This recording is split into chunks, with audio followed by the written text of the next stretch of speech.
Une veuve se promenait avec son fils lorsqu'elle vit un homme qui ressemblait exactement à son défunt mari. En s'approchant, elle fut choquée par ce qu'elle vit. Avant de commencer l'histoire, n'oubliez pas de laisser un like et de vous abonner à la chaîne pour voir plus d'histoires comme celle-ci.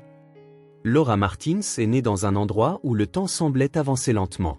Un petit village entouré de champs verts et de maisons dispersées de manière désordonnée, où tout le monde se connaissait. C'était le genre d'endroit où les gens se réveillaient au chant du coq et se couchaient tôt, avec les étoiles illuminant le ciel sombre sans l'interférence des lumières artificielles. Pour beaucoup, une vie paisible et monotone, mais pour Laura, c'était tout son univers. La maison où elle a grandi était simple mais pleine de vie. Les murs en bois peint en blanc avaient toujours besoin d'entretien, craquant sous le vent comme s'ils racontaient de vieilles histoires. Dans le jardin, la mère de Laura plantait des fleurs colorées qui apportaient une touche joyeuse à l'endroit. Elles étaient bien entretenues parce que sa mère disait que les fleurs étaient comme la vie. Elles avaient besoin d'attention et de soins pour grandir fortes. Le père de Laura était un homme qui passait ses journées au champ. Il partait tôt avec une gamelle préparée par sa femme et ne revenait qu'au crépuscule, fatigué mais avec un sourire sur le visage. Laura adorait attendre son père sur la véranda. Lorsqu'il arrivait, il avait toujours une histoire à raconter sur sa journée de travail, la terre, les animaux ou le climat. Il était sa plus grande source d'inspiration en matière d'effort et de dévouement. Sa mère, en revanche, était le cœur de la maison. Dotée d'une immense patience, elle passait ses journées à tout gérer, de la cuisine au ménage. C'est elle qui a appris à Laura à cuisiner, laver le linge, ranger la maison. Mais ces tâches n'étaient jamais un fardeau pour Laura. Pour elle, c'était une façon d'être proche de sa mère, d'apprendre de sa manière attentionnée et affectueuse. Plus que des compétences, sa mère lui transmettait des valeurs, respect, humilité et gratitude pour ce qu'ils avaient. Les après-midi du samedi étaient les moments préférés de Laura. C'était quand la famille s'asseyait devant la maison pour discuter et voir le soleil disparaître derrière les montagnes. Un moment simple mais chargé de sens. Ils riaient, parlaient de ce qui s'était passé pendant la semaine, et même Gabriel, le chien de la famille, semblait participer. Quand le silence de la nuit tombait, les grillons commençaient leur concert. Ce son est devenu une sorte de bande-son de l'enfance de Laura. À l'école, Laura n'était pas l'élève la plus brillante, mais elle avait une curiosité naturelle qui faisait d'elle une apprentie dévouée. Elle aimait écouter les histoires que les professeurs racontaient, surtout celles qui parlaient de lieux lointains. Même en menant une vie simple, Laura a toujours été rêveuse. Elle imaginait comment ce serait de découvrir le monde au-delà de ce village, mais elle n'a jamais pensé que ce serait possible pour elle. Le bonheur était là, avec sa famille, dans le jardin plein de fleurs, dans le vent qui faisait danser les arbres. Laura avait peu d'amis, mais cela ne la dérangeait pas. Elle était proche d'Anna, une fille qui habitait la maison voisine et qui avait le même esprit tranquille. Ensemble, elles passaient des heures à jouer avec des poupées en chiffon, inventant des histoires où leurs personnages étaient des princesses vivant dans des châteaux imaginaires. Elles adoraient aussi se promener dans le village, découvrant des coins cachés et cueillant des fruits sur les arbres pour les manger en chemin. Mais tout n'était pas parfait. Le village avait ses difficultés. Parfois, l'eau manquait et il fallait aller puiser des seaux au puits. L'électricité n'était pas très fiable non plus, et il était courant de passer des nuits à la lumière des bougies. Laura ne se plaignait pas, mais elle savait que ses parents portaient le poids de maintenir la famille unie au milieu des difficultés. Le sourire de son père et le calme de sa mère cachaient souvent la fatigue et les préoccupations. Malgré tout, Laura a grandi en croyant que la vie était belle. Elle ne voulait pas grand-chose, juste une maison où elle pourrait construire sa propre famille, planter ses fleurs et créer un environnement d'amour comme celui que ses parents avaient créé pour elle. Son cœur était toujours plein de rêves, mais jamais d'ambition exagérée. Laura vivait entourée de cette tranquillité que seuls ceux qui ont grandi à la campagne connaissent. Les odeurs, les sons, le paysage, tout semblait faire partie d'elle. C'était comme si le village était un personnage de son histoire, une partie aussi importante que sa famille. Et ainsi, sa vie suivait son cours, marquée par de petits moments de bonheur qu'elle gardait en elle comme un trésor. Laura avait 18 ans lorsque sa vie commença à changer de manière inattendue. Jusqu'alors, elle était habituée à la routine tranquille du village, aux tâches ménagères, aux fins d'après-midi sur la véranda et aux conversations simples qui remplissaient ses journées. Tout suivait le même rythme, comme cela avait toujours été. Mais, comme on dit, l'amour a le pouvoir de tout bouleverser, et c'est exactement ce qui s'est passé. C'était un après-midi ordinaire. Le ciel était clair, avec ce bleu qui semblait être exclusif à la campagne, et Laura était à l'épicerie du village, aidant sa mère avec les courses de la semaine. L'endroit était petit, avec des étagères serrées et un arôme mélangeant café, fruits et l'odeur des sacs de grains empilés dans un coin. Laura poussait le chariot lentement, distraite, tandis que sa mère examinait les prix et discutait avec la vendeuse. C'est alors qu'elle l'entendit. Alexandre était debout près de l'entrée, portant quelques caisses. Il travaillait à l'épicerie depuis peu, et Laura ne se souvenait pas l'avoir vu auparavant. Grand, avec un sourire un peu timide, il avait ce je ne sais quoi qui attire l'attention sans même essayer. Elle ne savait pas exactement pourquoi, mais ses yeux restèrent fixés sur lui quelques secondes de plus que la normale. Lorsqu'elle s'en rendit compte, elle devint gênée et détourna rapidement le regard, feignant de s'intéresser à une pile d'oranges. Alexandre, cependant, remarqua son regard. Il perçut le coup d'œil furtif de Laura et esquissa un sourire discret, presque amusé par la situation. Après avoir fini de décharger les caisses, il s'approcha de l'allée où se trouvait Laura, avec la plus grande simplicité, commenta « Ces oranges sont les meilleures de la région, vous devriez en prendre quelques-unes. » Laura ne s'attendait pas à cela. Elle resta sans voix un instant, mais réussit à répondre, un peu maladroitement « Ah, vraiment ? Alors je pense que je vais en prendre. » C'était une conversation simple, sans grands mots, mais quelque chose dans la manière dont il parlait et dans sa réponse semblait arrêter le temps un instant. La mère de Laura, bien sûr, remarqua l'interaction et esquissa un léger sourire, comme si elle savait que quelque chose de spécial était en train de commencer. Après ce jour, Laura et Alexandre commencèrent à se croiser plus souvent, d'abord par hasard lorsqu'elle passait par l'épicerie ou se promenait dans le village, puis délibérément. Il avait toujours quelque chose à dire, une question sur sa journée ou un commentaire sur n'importe quoi qui servait de prétexte pour discuter. Laura, qui n'avait jamais prêté beaucoup d'attention à ces choses, commença à remarquer que son cœur battait un peu plus vite lorsqu'il était près d'elle. Un jour, Alexandre apparut à la porte de sa maison. Laura était dans le jardin en train d'arroser les fleurs et faillit laisser tomber l'arrosoir en le voyant là, souriant et tenant un sac de fruits. « Je vous ai apporté ceci, dit-il en tendant le sac. Ce sont les oranges dont je vous ai parlé. Je pensais que vous les aimeriez. » Laura rougit, mais accepta le cadeau, le remerciant avec un sourire qu'elle ne put contrôler. Après cela, les visites d'Alexandre devinrent fréquentes. Il venait l'aider avec quelque chose, apporter un petit quelque chose ou simplement pour discuter. Et Laura, qui avait toujours eu une vie si tranquille et prévisible, commença à ressentir quelque chose de nouveau. C'était comme si le monde autour d'elle prenait plus de couleurs lorsqu'Alexandre était là. Ils commencèrent à passer plus de temps ensemble. Ils se promenaient dans le village, s'asseyaient sur le banc de la petite place et discutaient de tout. Laura découvrit qu'Alexandre venait d'une ville voisine à la recherche de travail. Il n'avait pas grand-chose, mais avait de grands rêves et un cœur plein d'espoir. Et c'est cela qui conquit Laura. Il était simple comme elle, mais avait une manière spéciale de voir la vie, une façon de transformer même les plus petites choses en quelque chose de significatif. Le moment où tout changea véritablement fut lors d'une nuit de fête sur la place principale du village. C'était l'une de ces célébrations traditionnelles, avec de la musique live, des stands de nourriture et des lumières colorées suspendues entre les poteaux. Laura était avec quelques amis, riant et s'amusant, quand Alexandre apparut. Il semblait nerveux mais déterminé. Lorsqu'il réussit à se retrouver seul avec Laura, il la regarda droit dans les yeux et dit « Je sais que nous venons à peine de nous connaître, mais je dois te dire, je ne me suis jamais senti comme ça avant. Tu me plais beaucoup, Laura. » C'était comme si le monde autour s'arrêtait un instant. Laura sentit son cœur s'emballer, ses mains devenir moites et son visage s'échauffer. Elle ne savait pas quoi dire, mais elle savait ce qu'elle ressentait. Alors, avec un sourire timide, elle répondit « Tu me plais beaucoup aussi, Alexandre. » Après cela, les choses entre eux coulèrent naturellement. Ils devinrent inséparables, et Laura sentait que, pour la première fois, elle vivait quelque chose qui n'appartenait qu'à elle. L'amour d'Alexandre la faisait se sentir spéciale, comme si elle était capable d'affronter n'importe quoi. Pour Laura, rencontrer Alexandre n'était pas seulement le début d'une relation, c'était la découverte d'une partie d'elle-même qu'elle ne connaissait pas. Les premiers mois après que Laura et Alexandre décidèrent de rester ensemble furent pleins d'espoir. Ils commençaient à construire une vie simple, mais qui semblait être exactement ce que tous deux désiraient. C'était une petite maison, presque cachée au milieu du village, avec des murs qui avaient besoin de peinture et des fenêtres qui ne fermaient pas bien. Pourtant, pour Laura, c'était parfait, car désormais elle avait un foyer avec l'homme qu'elle aimait. Laura savait que les choses ne seraient pas faciles. Elle avait grandi en voyant les efforts de ses parents pour tout maintenir en ordre et comprenait que la vie exigeait du travail acharné. Alexandre, de son côté, était plein d'enthousiasme. Il partait tôt pour travailler dans des petits boulots qu'il trouvait dans le village. porter des caisses, aider au champ ou effectuer de petites réparations.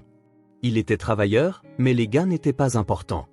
Malgré cela, ils affrontaient ensemble chaque défi, pensant toujours que ce n'était que le début et qu'avec le temps, les choses s'amélioreraient. C'est pendant cette période que Laura reçut la nouvelle qui allait tout changer. Elle était enceinte. En même temps qu'elle ressentit une joie immense, une pointe d'inquiétude la gagna.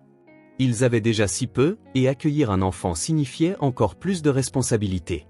Mais lorsqu'elle annonça la nouvelle à Alexandre, son sourire fut si sincère que toutes les peurs de Laura s'évanouirent pendant quelques instants. Il lui prit les mains et dit « Tout ira bien. Nous allons le faire ensemble. » Au fil des semaines, la grossesse de Laura commença à attirer l'attention dans le village. Les nouvelles circulent vite et il ne fallut pas longtemps pour que ses parents soient au courant. Mais, contrairement au soutien que Laura espérait, leur réaction fut dure et froide. Ils n'acceptaient pas sa relation avec Alexandre, principalement parce qu'il n'avait rien à offrir. Pour eux, Laura avait commis une erreur. Et pour aggraver les choses, lorsqu'elle leur parla de sa grossesse, ce qui était déjà du rejet se transforma en une décision radicale. Les parents de Laura la chassèrent de la maison. Elle n'aurait jamais imaginé que sa propre famille pourrait agir ainsi. Elle quitta la maison le cœur brisé, sans savoir ce que l'avenir lui réservait. Ce fut Alexandre qui la serra dans ses bras et lui promit qu'il s'en sortirait, même sans l'aide de personne.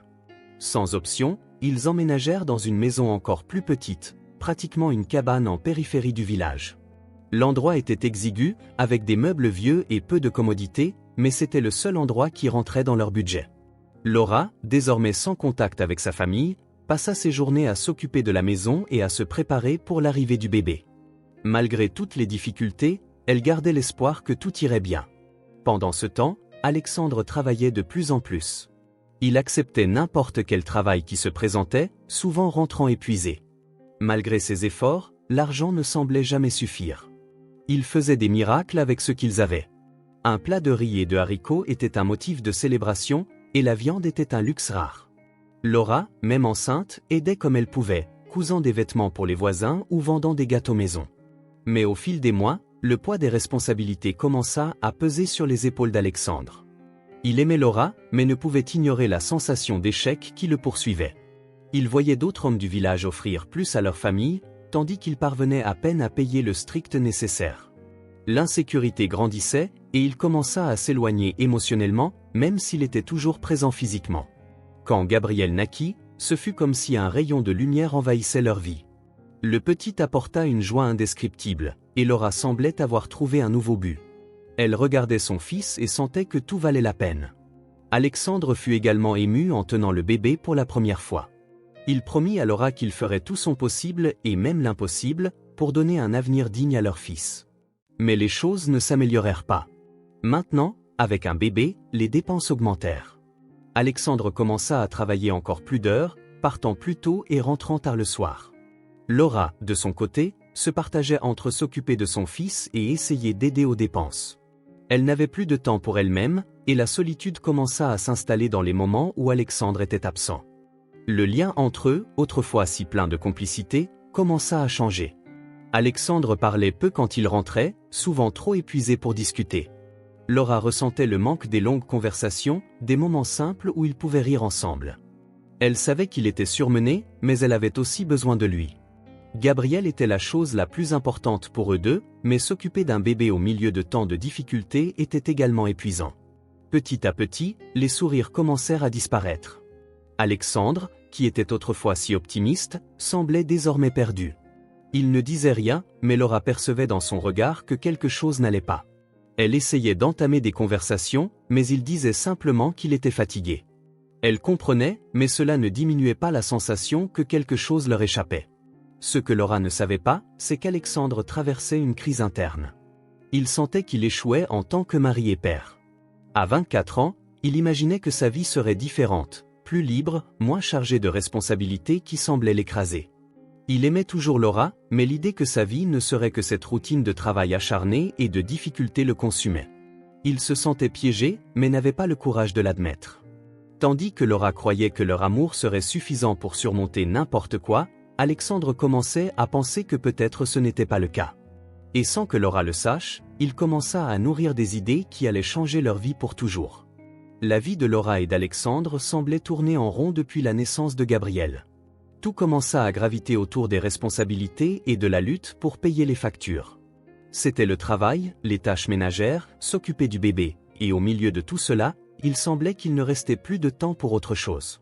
Ce qui autrefois était plein de sourires et de projets entre eux était désormais silence et préoccupation. Laura faisait tout ce qu'elle pouvait pour garder la maison en ordre. Gabriel était un bébé plein d'énergie, exigeant toujours de l'attention, et elle avait à peine le temps de s'asseoir 5 minutes.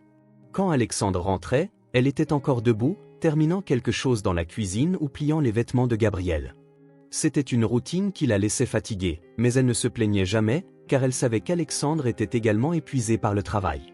Il partait tôt, avant le lever du soleil, pour faire des petits boulots dans les fermes voisines, s'occuper des animaux, réparer des clôtures, transporter des sacs de grains, tout ce qui payait suffisamment pour acheter de la nourriture et régler les quelques factures. Le problème était que, même avec tant d'efforts, l'argent semblait toujours manquer avant la fin du mois.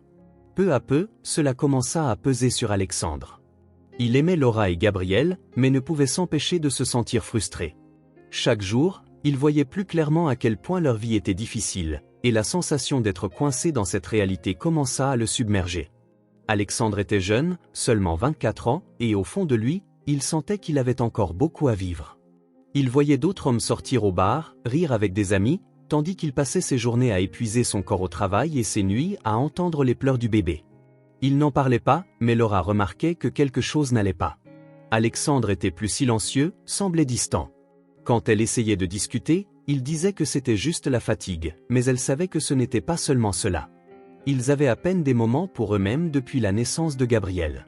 Les choses entre eux avaient changé. Ce n'était plus sur le couple, mais sur comment survivre. Les disputes commencèrent à surgir, petites au début, mais de plus en plus fréquentes. Tout semblait devenir un motif de désaccord. Si le dîner n'était pas prêt quand il arrivait, Alexandre lançait une remarque. Si Laura lui demandait de l'aider avec Gabriel après le travail, il disait qu'il était trop fatigué. « Je passe toute la journée à travailler dur, Laura. Que veux-tu de plus ?» disait-il, essayant de contenir son irritation. « Et tu penses que je fais quoi toute la journée ? Assise ?» répondait Laura, avec une voix plus ferme qu'elle ne le voulait. Ces disputes ne duraient pas longtemps, mais laissaient une atmosphère lourde dans la maison. Laura restait chagrinée, mais ne savait pas comment résoudre le problème. Elle sentait qu'Alexandre était de plus en plus éloigné. Il semblait être là physiquement, mais sa tête était ailleurs. Ce que Laura ne savait pas, c'est qu'Alexandre commençait à se demander si cette vie était vraiment pour lui. Il aimait Laura et Gabriel, mais ne pouvait pas chasser de son esprit la sensation qu'il était en train de gaspiller sa jeunesse. Il pensait à quel point il voulait connaître d'autres endroits, vivre de nouvelles choses, et se sentait coupable de penser ainsi. Il savait que Laura méritait quelqu'un de mieux, quelqu'un qui ne se sentait pas comme lui. Laura était épuisée, comme toujours. La routine de s'occuper du petit Gabriel, encore âgé de quelques mois, était éprouvante, et elle n'avait guère le temps de respirer. La vie avec Alexandre n'était pas facile. Il vivait dans un petit appartement prêté, et les factures étaient toujours plus élevées que l'argent qui entrait. Mais Laura tenait bon. Pour elle, c'était le genre de sacrifice que l'on fait pour la famille. Alexandre, quant à lui, ne voyait pas les choses de la même manière. Depuis la naissance de Gabriel, il semblait que la flamme qu'il avait pour Laura s'était éteinte. Le poids des responsabilités était trop lourd pour lui. L'homme que Laura avait connu, plein de projets et de déclarations d'amour, vivait maintenant tête baissée, toujours avec des excuses pour sortir de la maison et évitant de parler de l'avenir. C'est lors d'une nuit quelconque, après une énième dispute sur l'argent, qu'Alexandre prit la décision qui allait tout changer.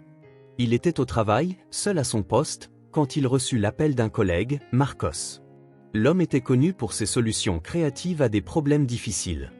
Après quelques bières au bar en fin de journée, Alexandre se confia « Je n'en peux plus, mec. Cette vie n'est pas pour moi. J'aime Gabriel, mais j'ai l'impression d'être enterré.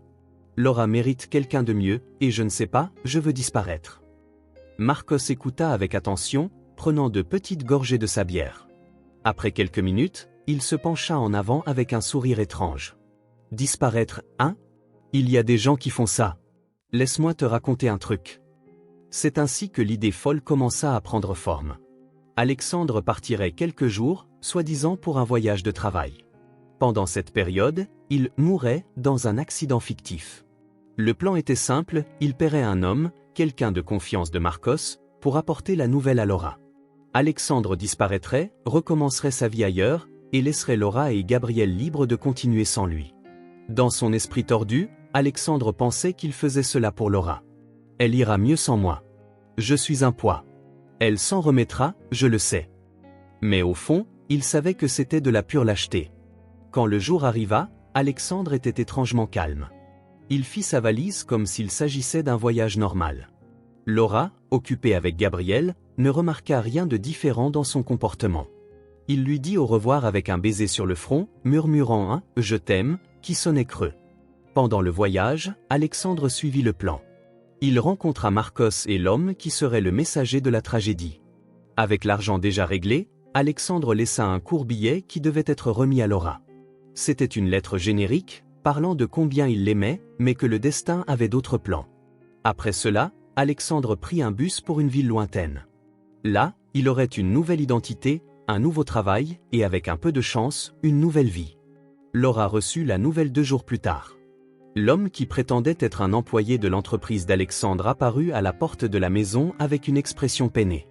Il raconta l'histoire de manière convaincante. Un accident de voiture, le corps avait été emmené dans une ville lointaine et ne pouvait être reconnu. Tout semblait trop réel.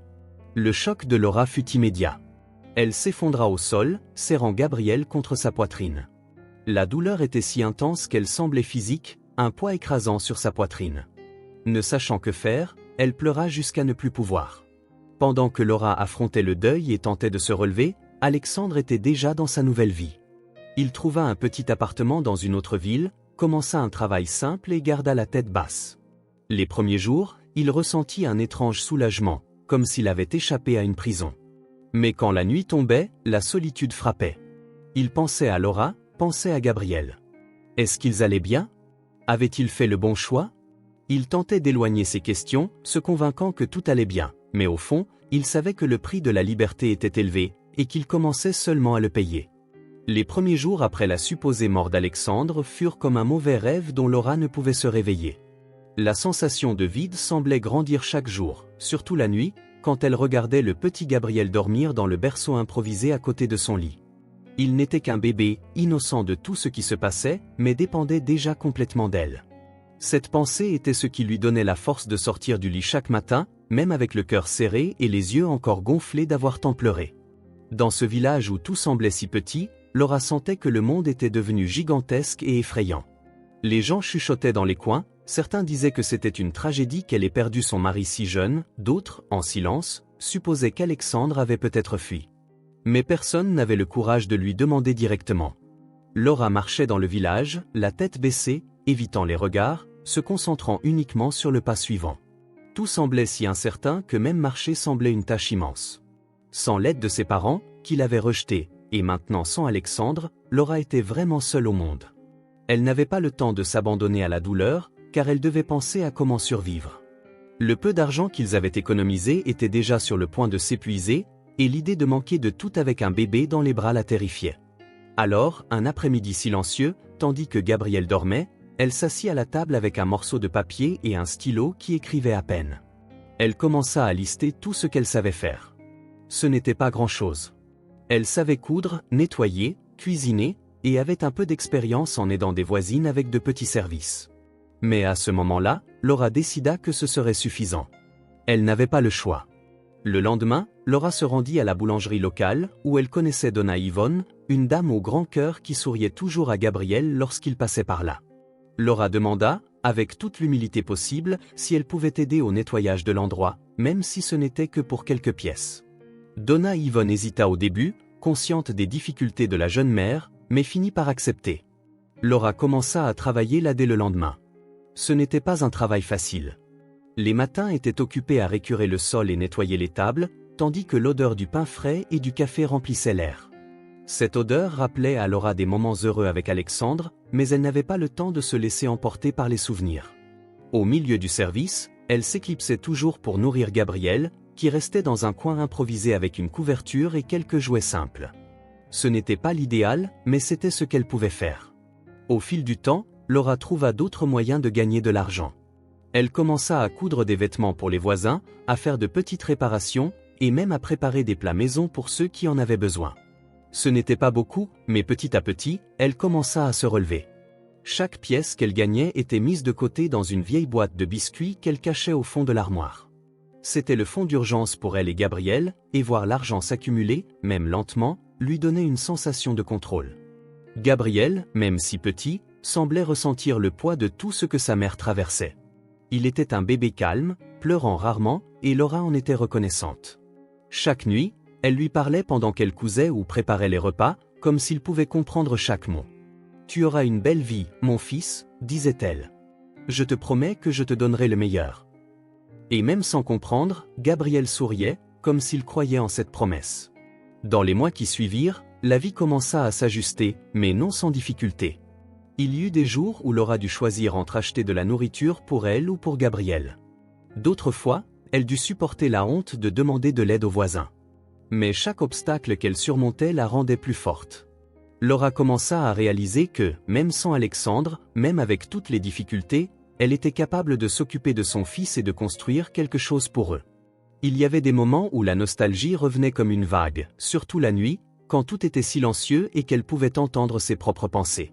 Alexandre était un fantôme dans son esprit, quelqu'un qui aurait dû être là, partageant les responsabilités, aidant à porter le poids. Mais il n'était pas là, et aussi douloureux que ce soit de l'admettre, Laura savait qu'elle ne pouvait pas changer cela. Elle devait aller de l'avant. Au fil du temps, Laura gagna le respect de la communauté. Les gens commencèrent à remarquer sa force, son dévouement envers le petit Gabriel et sa capacité à se relever même dans les pires circonstances. Certaines voisines commencèrent à aider spontanément, apportant des aliments ou des matériaux pour la couture. C'était une forme de reconnaissance, mais aussi un signe que Laura n'était pas aussi seule qu'elle le pensait. Le petit appartement qu'elle partageait avec Gabriel commença à prendre un air plus accueillant. Les murs furent décorés de dessins simples faits avec des crayons de couleur. Laura trouva un moyen de transformer cet espace exigu en un foyer plein d'amour et de soins. Pour Gabriel, c'était tout ce dont il avait besoin. Pour Laura, c'était un rappel que, même au milieu de la tempête, elle avait quelque chose pour lequel se battre. Avec le temps, Laura commença à rêver à nouveau. Ce n'était pas de grands rêves comme avant, mais de petits objectifs qu'elle savait pouvoir atteindre, économiser de l'argent pour les études de Gabriel, obtenir un meilleur emploi ou peut-être même ouvrir un jour son propre atelier de couture. Ces rêves la maintenaient en mouvement, donnaient du sens aux jours difficiles et montraient que, même après avoir tout perdu, il était possible de recommencer. La vie n'était toujours pas facile, mais petit à petit, Laura reconstruisait une nouvelle réalité pour elle et Gabriel. Et chaque petit pas en avant était une victoire que personne ne pouvait lui enlever. Les 3 premières années sans Alexandre furent une épreuve de résistance pour Laura. Tout ce qu'elle faisait était pour Gabriel. Elle s'occupait du petit, travaillait sans relâche et affrontait les défis du quotidien. Depuis qu'elle avait perdu son mari, elle n'avait jamais pensé à s'impliquer avec quelqu'un d'autre. La douleur du rejet et le poids des responsabilités semblaient occuper tout l'espace dans son cœur. Mais le temps passa. Gabriel grandissait en bonne santé, et Laura commençait à sentir que la vie, bien que difficile, continuait. Ce fut un matin ordinaire, alors qu'elle faisait des courses au marché du village, qu'elle rencontra Miguel pour la première fois. Laura était distraite, regardant les prix, tandis que Gabriel, comme d'habitude, courait curieusement d'un côté à l'autre. Soudain, le garçon vit un chien couché à l'ombre d'un arbre. Sans prévenir, il échappa à sa mère et courut vers l'animal. En s'en rendant compte, Laura laissa tout tomber et se précipita après lui. Alors qu'elle était sur le point d'atteindre le garçon, une voix calme parla derrière elle. « Il aime les enfants, ce chien. » « C'est Max, paresseux mais très gentil. » Laura se retourna rapidement et se retrouva face à un homme grand, au sourire ouvert, habillé simplement et avec un vélo appuyé contre le mur. Miguel regardait Gabriel et le chien avec une expression tranquille, comme si rien ne pouvait mal tourner. « Désolé, il s'échappe toujours quand il voit un chien, » dit Laura, tirant Gabriel vers elle et tentant de s'excuser. « Pas besoin de s'excuser. Max est tranquille, et je pense qu'il s'est déjà fait un ami avec le petit, » répondit Miguel. Il s'agenouilla pour parler à Gabriel, qui le regardait avec curiosité. D'un ton décontracté, il pointa le chien et demanda « Comment il s'appelle, le grand ?» Gabriel répondit en riant, en montrant la taille de l'animal. Miguel sourit et regarda Laura. « Il a bon goût, ce garçon. »« Enchanté, je m'appelle Miguel. » Laura, toujours méfiante, répondit brièvement. « Enchanté, je suis Laura. » Et voici Gabriel. Ils échangèrent quelques mots de plus, puis Miguel prit congé, montant sur son vélo et s'éloignant. Laura reprit ses courses, mais ne parvenait pas à chasser cet homme de ses pensées. Il semblait différent, d'une manière qu'elle ne pouvait expliquer. La semaine suivante, Laura rencontra Miguel à nouveau, cette fois à la boulangerie où elle travaillait. Il réparait la porte de la cuisine pour Donna Yvonne, et ils échangèrent quelques mots. Miguel était simple, sympathique et toujours prêt à aider. Ce qui attira l'attention de Laura fut la manière dont il parlait à Gabriel. Il ne traitait pas le garçon comme une nuisance, mais comme quelqu'un d'important, lui accordant de l'attention et jouant avec légèreté. Au fil des semaines, les rencontres fortuites devinrent plus fréquentes. Miguel apparaissait toujours au village, que ce soit pour livrer des courses, aider à des réparations ou simplement se balader à vélo. Il saluait Laura et Gabriel avec naturel, sans jamais sembler forcer une quelconque proximité. Un jour, il arriva chez Laura avec une petite voiture jouet. Elle n'était pas neuve, mais en bon état. J'ai trouvé ça en rangeant chez moi et j'ai pensé que Gabriel pourrait l'aimer. Laura hésita à accepter, mais la joie de Gabriel fut telle qu'elle finit par accepter. Merci, Miguel. Il l'adore. Ah, ce n'est qu'une petite voiture. Il la mérite, répondit-il. Peu à peu, Miguel conquit sa place, non seulement dans la vie de Gabriel, mais aussi dans celle de Laura. Il ne faisait pas de grands gestes ni ne forçait de conversations profondes. Il était simplement là, disponible et présent, toujours avec un sourire ou un mot de soutien. Laura, habituée à tout porter seule, commença à réaliser combien il était bon d'avoir quelqu'un qui se souciait vraiment d'elle. Un soir, alors qu'il réparait un banc dans le jardin de Laura, Miguel la regarda et dit « Je peux te dire quelque chose ?» « Bien sûr, répondit-elle. Tu es incroyable. Tout ce que tu fais pour Gabriel ? Je ne sais pas si tu t'en rends compte, mais il est un enfant très heureux, et c'est grâce à toi. » Laura resta sans voix. Elle ne se souvenait pas de la dernière fois que quelqu'un lui avait dit quelque chose comme ça. Miguel ne louait pas ce qu'elle faisait, mais qui elle était.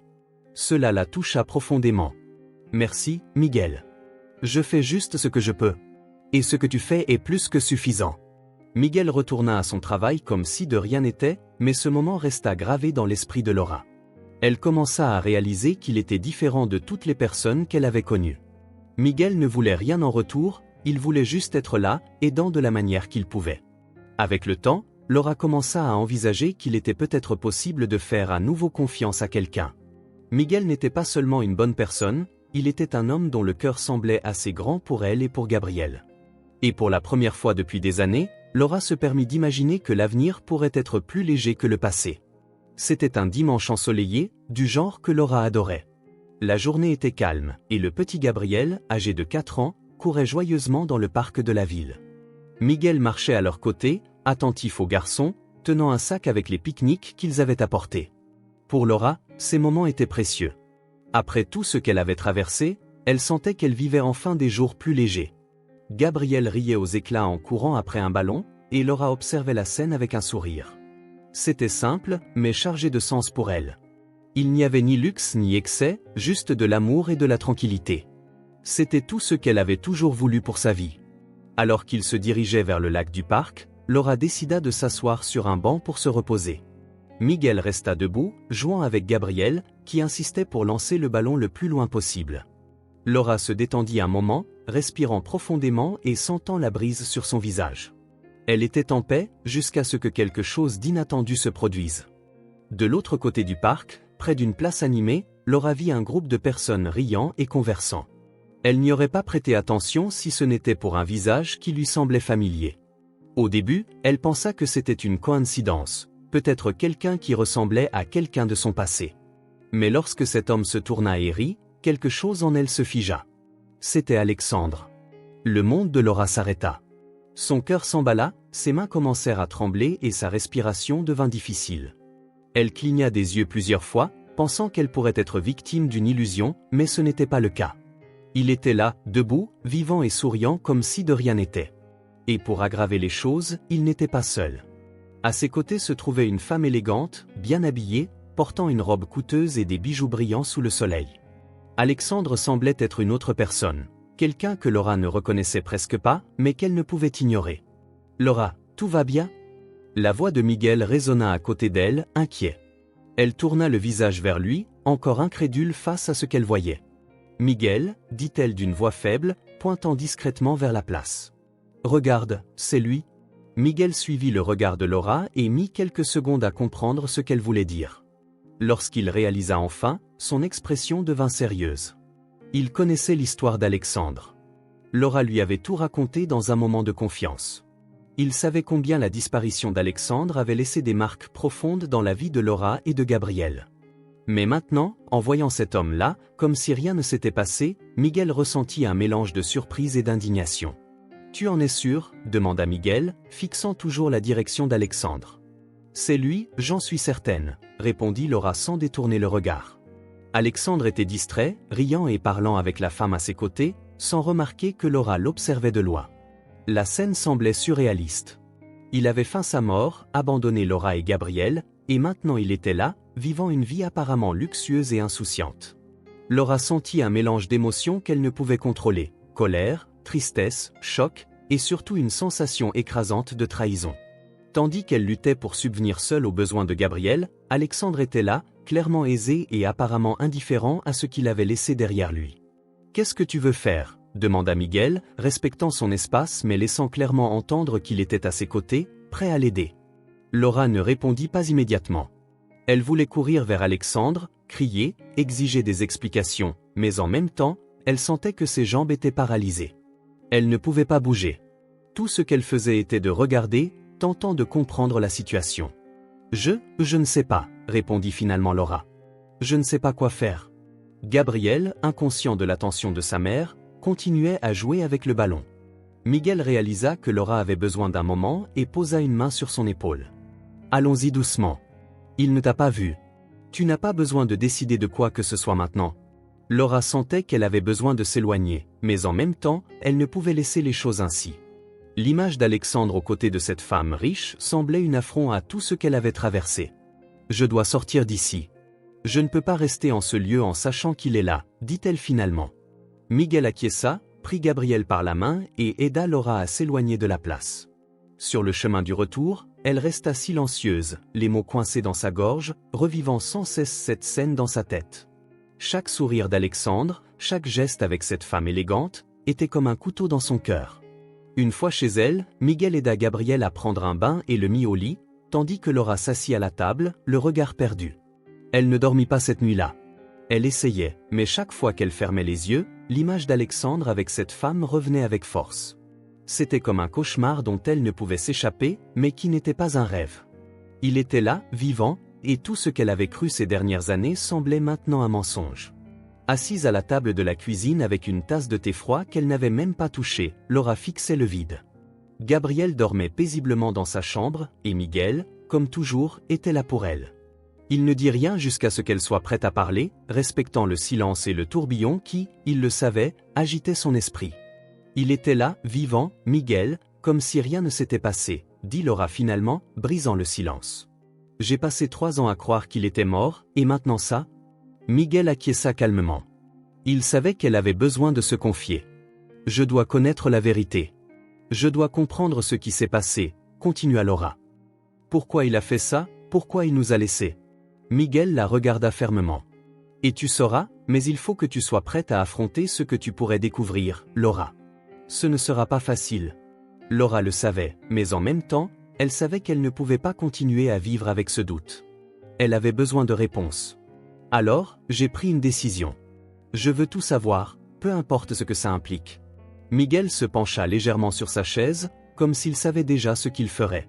Je connais quelqu'un qui peut t'aider. Un ami à moi, il est détective. Pas du genre qu'on voit à la télé, mais quelqu'un qui sait comment trouver des informations. Si tu veux, je lui parle. Laura regarda Miguel, ressentant un mélange de soulagement et de peur. Elle savait que Miguel voulait simplement aider, mais franchir cette étape, c'était admettre que cette situation était réelle. Malgré tout, elle n'hésita pas. « Je veux bien, Miguel, s'il te plaît. » Le lendemain, Miguel contacta son ami, un homme nommé Eduardo. Il était discret et expérimenté, le genre de personne qui savait comment agir sans attirer l'attention. Lorsqu'Eduardo arriva chez Laura, elle sentit un nœud dans son estomac.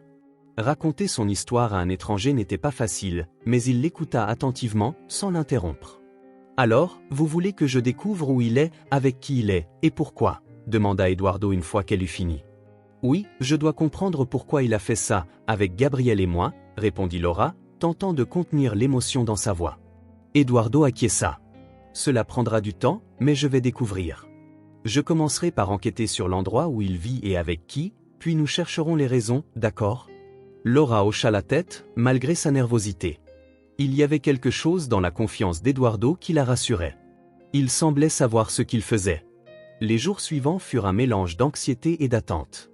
Laura tentait de suivre sa routine, s'occupant de Gabriel et travaillant, mais chaque moment de solitude ramenait ses pensées vers Alexandre. Que faisait-il? Pensait-il à elle et à l'enfant qu'il avait abandonné, ou les avait-il effacés de sa vie comme s'ils n'avaient jamais existé? Miguel était toujours là, soutenant Laura du mieux qu'il pouvait. Il s'occupait de Gabriel quand elle avait besoin de temps pour elle, l'aidait avec les courses, et surtout, il était une présence constante. Il savait que Laura traversait quelque chose d'énorme et que ce n'était pas le moment de la presser ou de demander des réponses. « Tu penses qu'Eduardo va découvrir quelque chose ?» demanda Laura une nuit, tandis que Gabriel jouait sur le tapis du salon. « J'en suis sûr. Il est doué dans ce qu'il fait. Et quoi qu'il découvre, je serai là, » répondit Miguel avec assurance. Ces paroles étaient tout ce dont Laura avait besoin à ce moment-là. Laura se réveilla ce matin-là le cœur lourd.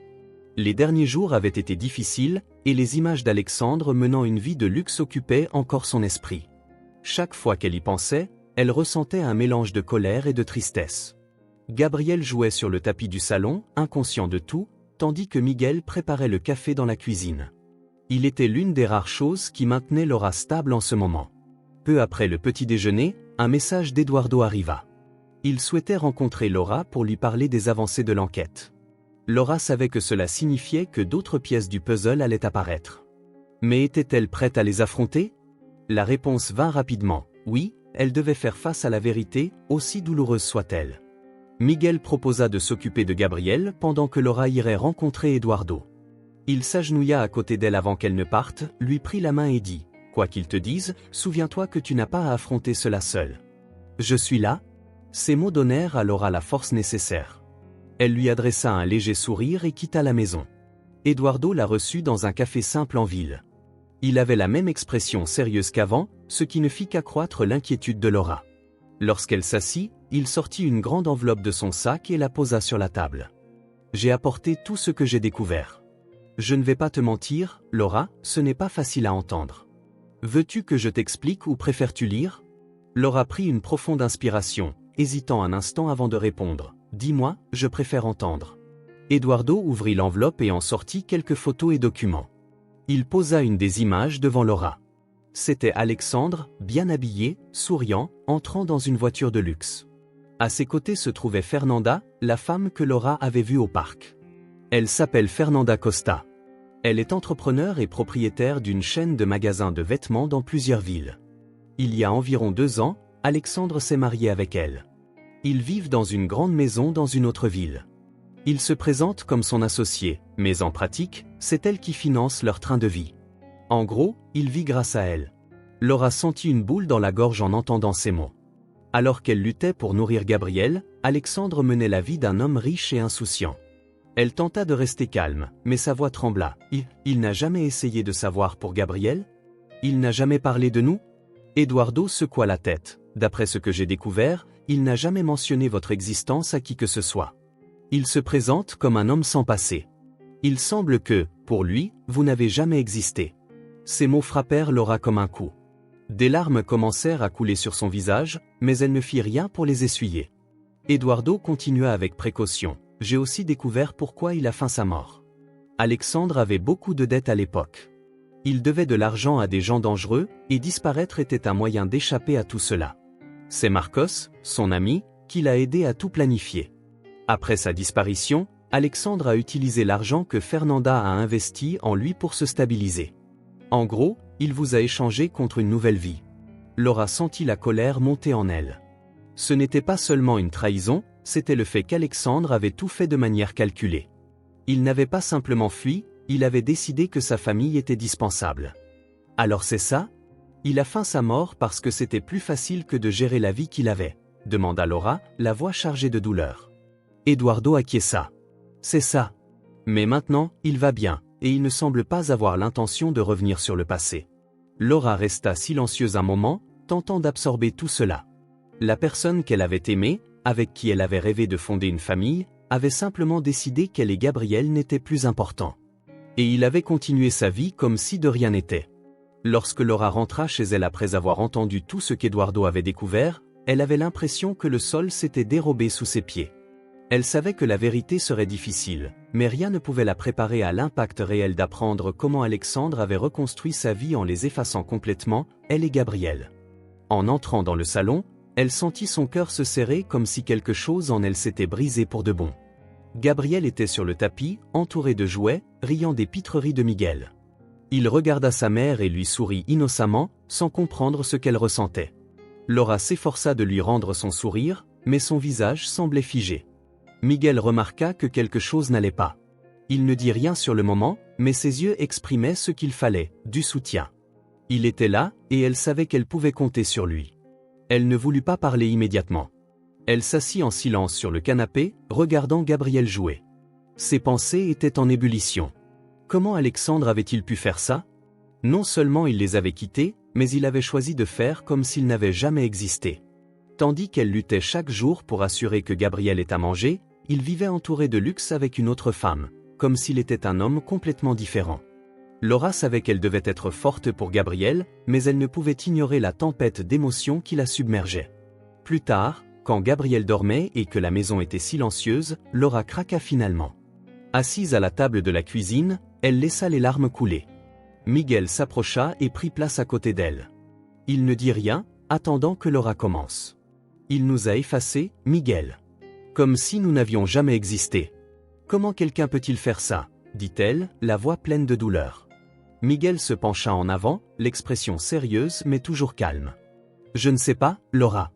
Mais cela ne concerne pas qui tu es. Cela concerne qui il est. Le problème n'a jamais été toi. J'ai tout donné pour lui. J'ai quitté ma maison, je me suis disputé avec mes parents, j'ai porté ce poids seul quand il est parti. Et maintenant, je découvre que pendant que je pleurais, pensant qu'il était mort, il vivait comme si rien de tout cela n'importait, continua Laura, sa voix s'élevant alors que la colère se mêlait à la tristesse. Miguel serra doucement sa main. Tu as raison de ressentir tout cela. Personne ne devrait traverser ça. Mais regarde ce que tu as fait. Tu as élevé Gabriel pratiquement seul. C'est un garçon heureux, et c'est grâce à toi. Tu es plus forte que tu ne le penses. Les paroles de Miguel apportaient du réconfort, mais elles ne pouvaient effacer la douleur. Laura savait qu'il avait raison. Elle avait affronté plus que quiconque aurait pu imaginer, et elle avait réussi à créer un foyer pour son fils. Mais cela n'atténuait pas le poids de ce qu'Alexandre avait fait. Les jours suivants, Laura tenta de tout digérer. Elle allait au travail, s'occupait de Gabriel et maintenait sa routine, mais à l'intérieur, elle livrait une bataille contre ses propres sentiments. Le soir, quand la maison était silencieuse, elle repensait à chaque détail de l'enquête. Les photos, les récits d'Eduardo, la vie qu'Alexandre avait construite. Elle ressentait de la colère pour tout ce qu'il avait fait, pour tous les mensonges, et pour la façon dont il avait simplement choisi de repartir à zéro sans regarder en arrière. Mais en même temps, il y avait de la tristesse. De la tristesse pour l'homme qu'elle avait un jour aimé, qu'elle avait cru être différent. Il était difficile d'accepter que cet Alexandre n'avait jamais vraiment existé. Une nuit, alors qu'elle observait Gabriel dormir, Laura commença à penser à la façon dont tout cela affecterait son fils. Gabriel ne savait pas qui était Alexandre. Pour lui, Miguel était la figure masculine de sa vie. C'était Miguel qui jouait avec lui, qui lui apprenait de petites choses, qui était toujours présent. Mais Laura savait qu'un jour, il poserait des questions. Il demanderait à propos de son père, et quand ce jour viendrait, que dirait-elle?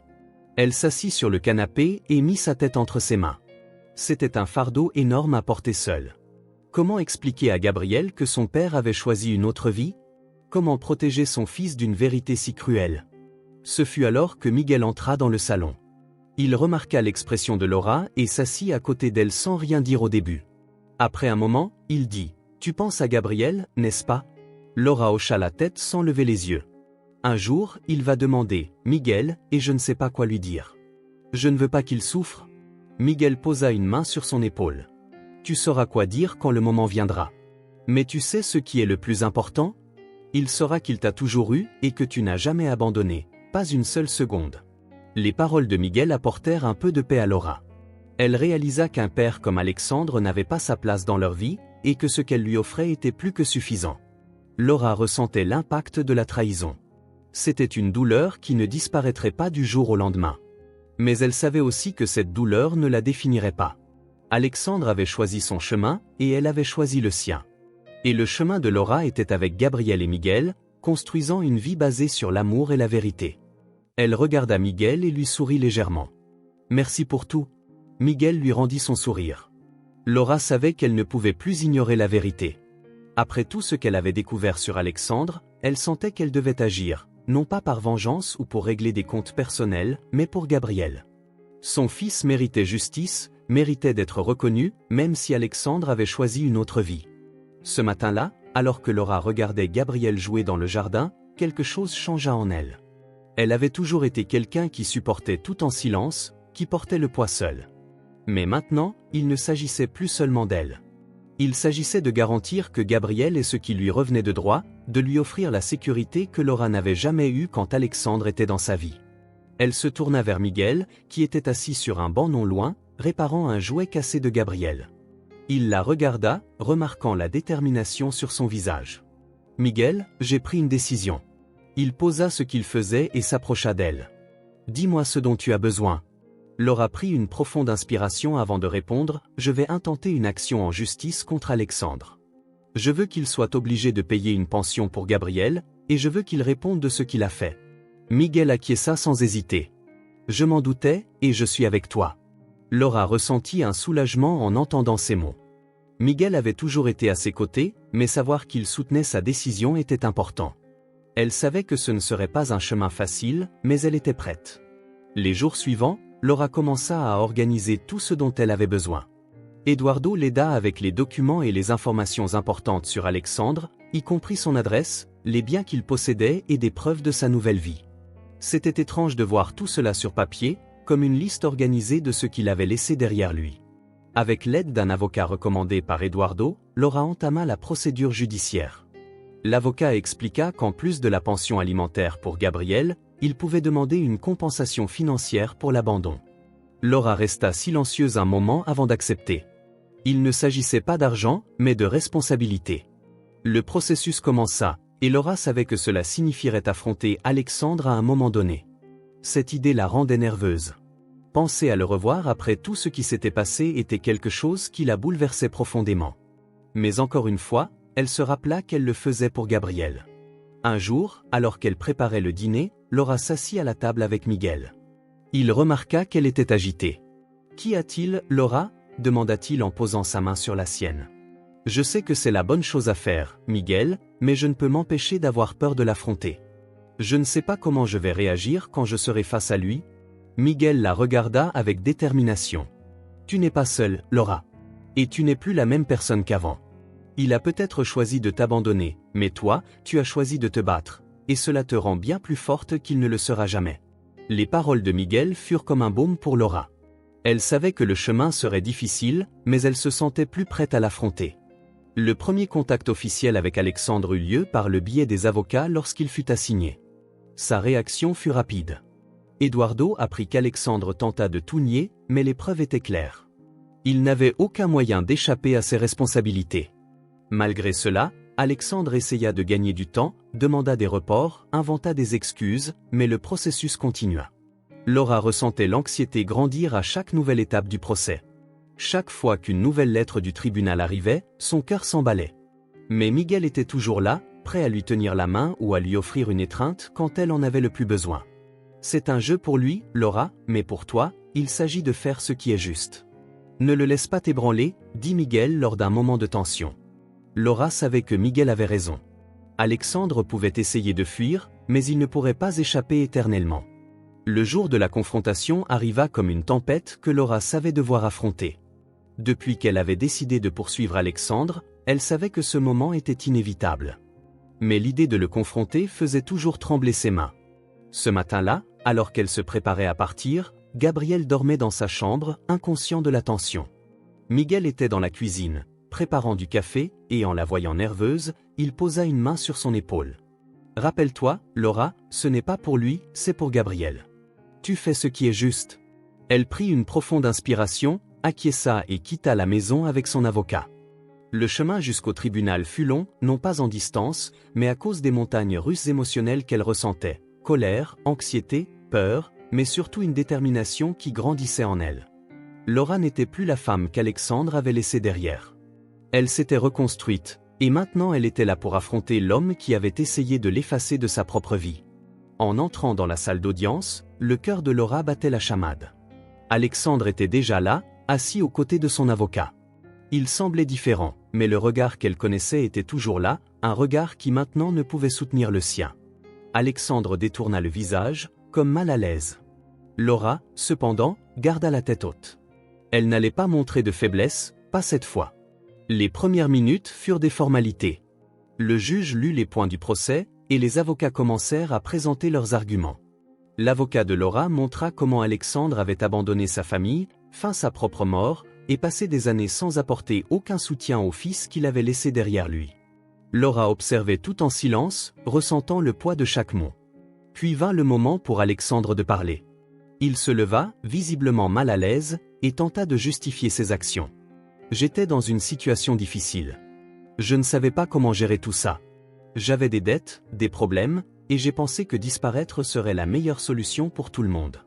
Je n'ai jamais voulu faire de mal à Laura ou à Gabriel, mais j'ai commis des erreurs. Laura écouta cela, et une vague d'indignation parcourut son corps. Comment pouvait-il parler ainsi, comme s'il avait fait une simple erreur de calcul, alors qu'elle avait porté seule le poids de son abandon? Tandis qu'Alexandre parlait, tentant de paraître repentant, elle serrait les poings, luttant pour ne pas l'interrompre. « J'ai fait ce que je pensais devoir faire à ce moment-là, » continua-t-il, « mais cela ne signifie pas que je ne me soucie pas d'eux. » Laura ne put se contenir plus longtemps. « Te soucier ?» Sa voix résonna fermement dans la salle. « Tu nous as abandonnés, feint ta mort, laissé seul avec un enfant à élever sans argent ni soutien, tandis que tu reconstruisais ta vie avec une autre femme comme si rien de tout cela n'avait d'importance. » Le juge demanda le calme, mais Laura ne s'arrêta pas. C'était son moment. « Tu m'as effacé comme si je n'avais jamais existé, effacé Gabriel, ton propre fils, et maintenant tu veux parler de te soucier ?» Alexandre resta silencieux, incapable de la regarder. Laura sentait le poids de toutes ces années de douleur sortir avec ses mots. Elle n'avait pas prévu de parler, mais elle en avait besoin. C'était comme si elle se libérait enfin de tout ce qu'elle avait gardé en elle si longtemps. Après que Laura eut terminé, son avocat reprit le fil du procès. Les preuves étaient claires. Alexandre avait feint sa mort, évité ses responsabilités financières, et négligé son fils. Il ne pouvait échapper aux faits. Lorsque l'avocat d'Alexandre tenta d'argumenter qu'il essayait de recommencer sa vie et qu'il s'était racheté en formant une nouvelle famille, même le juge sembla impatient. Le verdict tomba, et Laura obtint ce qu'elle espérait.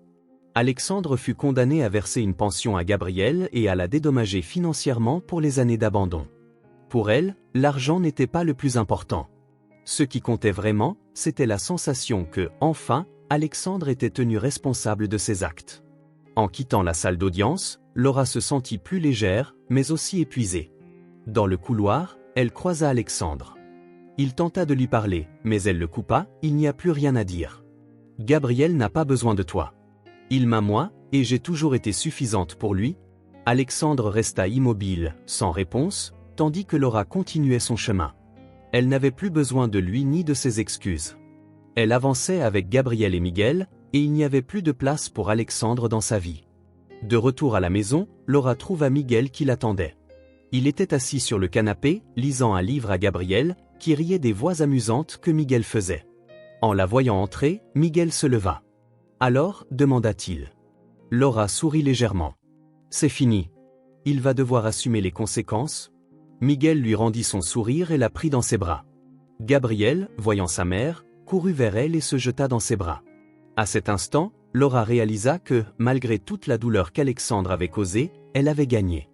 Parce qu'elle avait quelque chose qu'il n'aurait jamais, l'amour véritable d'une famille construite avec effort, courage, et surtout, amour. Les jours passèrent, et après tout ce qui s'était passé au tribunal, Alexandre demanda à parler avec elle en personne. La demande vint par l'intermédiaire de son avocat, et Laura fut surprise. Un instant, elle pensa refuser. Après tout, qu'avait-il encore à dire ? Mais en même temps, elle sentit qu'elle avait besoin d'entendre, non pas pour lui, mais pour clore définitivement ce chapitre qui l'avait tant blessé. Lorsque Miguel a pris sa décision, il ne posa pas de questions. Il savait que Laura devait faire cela seule. Mais avant qu'elle ne parte, il la retint légèrement par le bras. « Tu ne lui dois rien, Laura. Souviens-toi de ça. » Ne le laisse pas te voler la paix que tu as conquise. Laura acquiesça.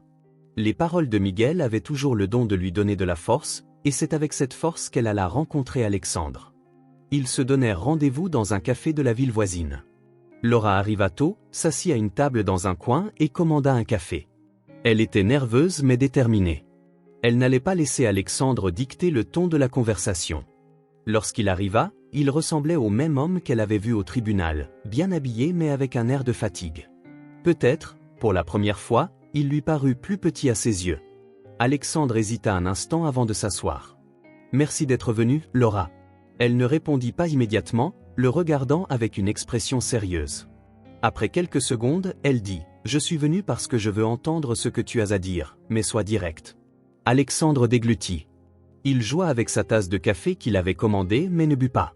Ses yeux évitaient les siens pendant un moment avant de finalement parler. « Je sais que j'ai fait des erreurs. Je sais que rien de ce que je dirai ne changera ce qui s'est passé, mais je voulais te demander pardon pour tout. » Laura attendit sans l'interrompre. Elle voulait tout entendre avant de répondre. « Quand j'ai disparu, c'était parce que je pensais faire la bonne chose. J'étais criblé de dettes, je me sentais piégé, incapable de te donner, à toi et à Gabriel, ce dont vous aviez besoin. Fuir semblait être la seule solution. » Laura sentit un nœud dans la gorge, mais garda une posture ferme. Elle croisa les bras et demanda d'une voix contrôlée, « La seule solution ? Alexandre, feindre ta propre mort et nous laisser seuls, ça te semblait juste. » Alexandre baissa la tête, visiblement mal à l'aise. « J'étais désespéré. Je n'ai pas pensé aux conséquences. Je voulais juste échapper à tout. » Laura rit, mais pas d'une manière amusée. C'était un rire plein d'ironie et de douleur. « Échapper à tout, hein ? Et moi ? Gabriel ? Nous ne faisions pas partie de ce tout que tu voulais laisser derrière ?» Alexandre tenta de se justifier. « Je pensais que vous seriez mieux sans moi, que je ne faisais que vous nuire. Quand j'ai rencontré Fernanda, elle m'a donné une chance de recommencer. » Laura l'interrompit, sa voix devenant plus forte. « Une chance de recommencer, Alexandre ? Tu nous as effacés.